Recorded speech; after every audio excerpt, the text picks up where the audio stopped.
ఆగంతకులు విశాఖను టార్గెట్ చేశారా? మొన్న జిల్లా కోర్టుకు ఇప్పుడు ఆంధ్ర యూనివర్సిటీకి బాంబు బెదిరింపులు చేయడం వెనుక అసలు ఉద్దేశం వేరే ఉందా?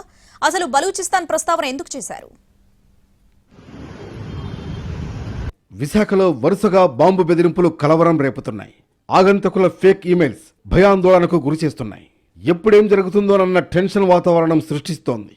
దాంతో అధికారులు, పోలీసులు ఉరుకులు పరుగులు తీస్తున్నారు. ఆంధ్ర యూనివర్సిటీకి వచ్చిన బాంబు బెదిరింపు మెయిల్ తీవ్ర సంచలనం సృష్టించింది. యూనివర్సిటీలో 3 RDX బాంబులు పెట్టామని, మధ్యాహ్నం 1 గంటకు పేలబోతున్నాయని హెచ్చరించారు. వీలైనంత త్వరగా యూనివర్సిటీని ఖాళీ చేసి ప్రాణాలు దక్కించుకోవాలని సూచించారు. ప్రత్యేక బలూచిస్తాన్ కోసం పనిచేస్తున్నట్లు పేర్కొన్నారు.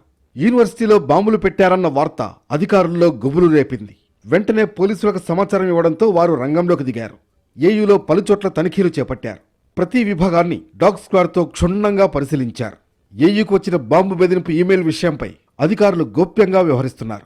యూనివర్సిటీకి బాంబు బెదిరింపుల నేపథ్యంలో పోలీసులు వాహన తనిఖీలను ముమ్మరం చేశారు. విద్యార్థులు గుర్తింపు కార్డులు పరిశీలించిన తర్వాతే యూనివర్సిటీలోకి అనుమతిస్తున్నారు.